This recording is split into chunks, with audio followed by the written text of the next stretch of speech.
Party ఆదేశం ఏదన్నా శిరసావిస్తాను sir. వారికి ఎటువంటి ఇబ్బంది కలగజేయకూడదు. ఆల్రెడీ క్యాండిడేట్స్ని వారు లిస్ట్ తయారు చేసుకున్నారు. నేను అందులో వారిని డిస్టర్బ్ చేయకూడదు పెట్టుకున్నానండి. వారు ఆదేశిస్తే ఏమైనా చేస్తాను. డిస్కషన్ రాలేదు. నేను ఎటువంటి కోరిక లేకుండా మీ సేవ చేయడానికి వచ్చాయని చెప్పానండి. మిమ్మల్ని కానీ హరిరామజోగి గారు కానీ ఎవరో కూడా నన్ను ప్రశ్నించకూడదు అనేది మన పవన్ కళ్యాణ్ సభలోనే చెప్పారు. నేరుగా అంటే ఒక పెద్దలను అవమానించినట్టు కాదు, ఒక సామాజిక వర్గానికి చెందిన పెద్దలను అవమానించినట్టే కాదు, అంతమంది సాక్షిగా నన్ను ఎవరు ప్రశ్నించకూడదు, నేను చెప్పినట్టే వినాలి. పవన్ కళ్యాణ్ నన్ను ఎందుకు అడుగుతారు మీరు? నా సంబంధం ఏంటండి? ఆయనకి నాకు సంబంధం ఏంటి చెప్పండి. అసలు సినిమా ఫీల్డ్ పుట్టింది నేనని చెప్పాను. ముందు రాజకీయాల్లో నేను పుట్టానని చెప్పానండి. నేను కాక మొన్న పుట్టి నన్ను ప్రశ్నించడం ఏంటి? ఆ ప్రశ్న ఏం సమాధానం చెప్పాలండి? చెప్పను. 2019 ముందు మీరు ఒక మాట అన్నారు, రాష్ట్రానికి చంద్రగ్రహణం పట్టిందా, గ్రహణం వీడాలని. 2019 ఎన్నికల తర్వాత గ్రహణం వీడిందా? మళ్ళీ ఇప్పుడు ఎలక్షన్ గ్రహణం పట్టడానికి రెడీ అవుతుంది, పట్టణిస్తారు గ్రహణం వీడింది కాబట్టి ఇంటికి వెళ్ళిపోయాడు సార్ చంద్రబాబు నాయుడు గారు. మమ్మల్ని ఊచకోత కోసేసి హాస్పిటల్ని జైల్లో 14 రోజులు ఒకే బట్టతోటి స్నానం లేకుండా మమ్మల్ని మగ్గిలా చేశాడు సార్. దానికి కారణం తెలుసా మీకు?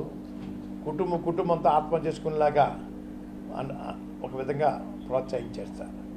పోతే దరిద్రం పోతుంది చూశాడు సార్. ఆయన భగవంతుడు నాకు కళ్ళకు వచ్చి ఆ పతనం చూద్ది కానీ బిడ్డ, పతనం చూడకుండా వెళ్ళిపోతే ఎలాగా అని భగవంతుడు నాకు కనపడి ఆత్మహత్యగా చేసుకోకండి, ఆ పతనం చూద్ది కానీ నేను రోజు దేవుడి పట్టణానికి ఏం కోరుకోలేదు సార్.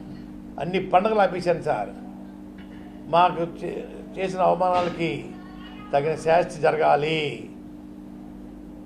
భూస్థాపితం అయిపోవాలి అని కోరుకునేవాడిని సార్. భగవంతుడు కనుకరించాడు సార్.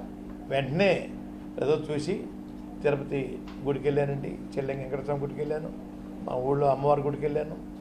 చెప్తున్నారు ఒక కాకతో గుడికి వెళ్ళి శివాలయంకి వెళ్ళి దండం పెట్టుకున్నాను సార్.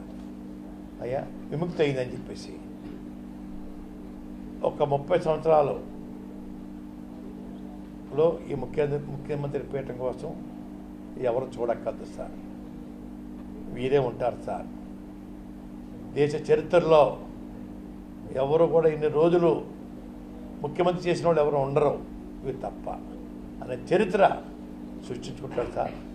పేదల పెన్నిది 10 మందికి రావచ్చు, 10 రావచ్చు, అందరికీ ఒకసారి అవ్వవు సార్. ఏ స్కీము కూడా ఎన్నో నేను చేసిన స్కీములు ఎమ్మెల్యేగా మంత్రికి చేశాను, అందరికీ ఒకసారి అవ్వవు సార్. ఆ తెల్లే అందరికి ఒకసారి పెట్టదు, కష్టం. పిల్లలందరూ ఒకలా ఉండరు. ఒక పిల్లడు ఐఏఎస్ అవుతాడు, ఒక పిల్లడు కూలీడు అవుతాడండి. అంత మాత్రాన్ని తప్పు విషయం కాదు, పరిస్థితిని బట్టి ఉంటుంటాయి సార్. ప్రతి స్కీము ప్రజలకి, పేదవాళ్ళ కోసం, పేదవాళ్ళ ఆకలి కోసం, పేదల పెన్నిదిగా ఉన్న ముఖ్యమంత్రి గారు 30 సంవత్సరాల పాటు భగవంతుడు దీవిస్తాడు, ప్రజలు దీవిస్తారని నేను కోరుకుంటా ఉన్నాను, ఆశీర్వదిస్తాను.